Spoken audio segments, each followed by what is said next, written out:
So today we are going to focus on making ganache.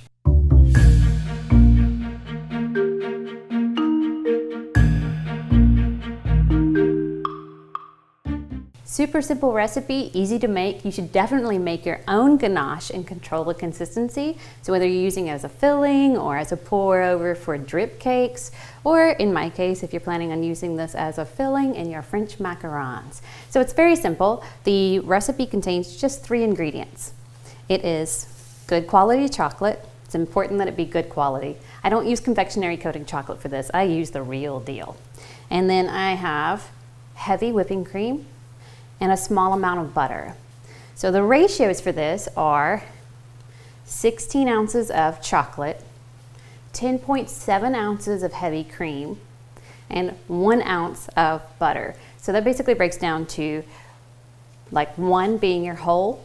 Your heavy cream by weight is 2/3 of that. So 16 times 2/3, and that's the weight of your heavy cream, plus a couple of tablespoons of butter and you're golden. So here we go. We're gonna bring our heavy cream up to a scald. So that is just at that soft simmer stage. And then we're going to pour all of that over our chocolate. We'll let it rest for about 5 minutes and come back and just stir, stir, stir, stir, stir. So here we go.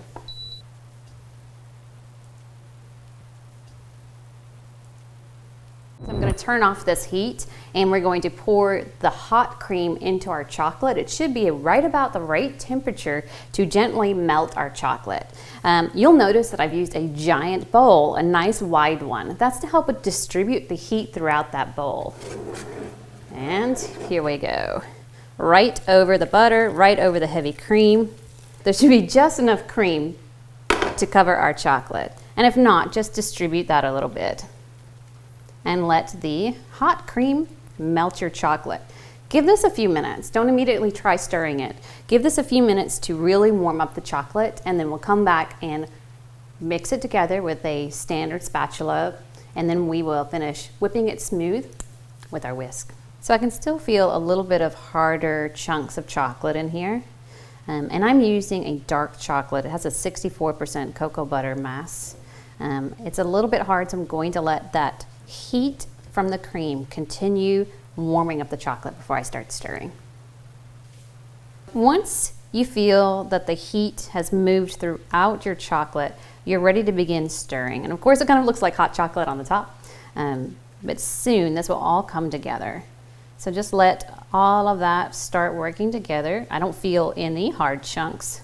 I'm going to switch right on over to the whisk.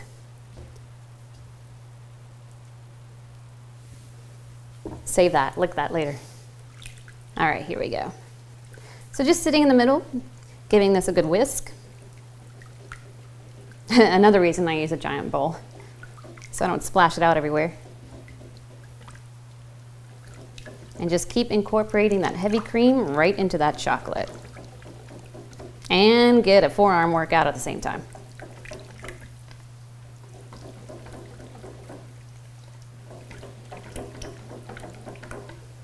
See that change? Now you don't want to stop too soon. You see there's still liquid pooling on the top. Make sure all of that is worked in until smooth. And you have ganache. And that's it. That's how easy it is. Let this come to a cooler temperature before attempting to pour over cake. And if you need something that is just a little less thick, you can always add more heavy cream. But this is the recipe that I like to use for drips and fillings and even whipped mousses. So that's my ganache recipe. All right, guys, have a great day.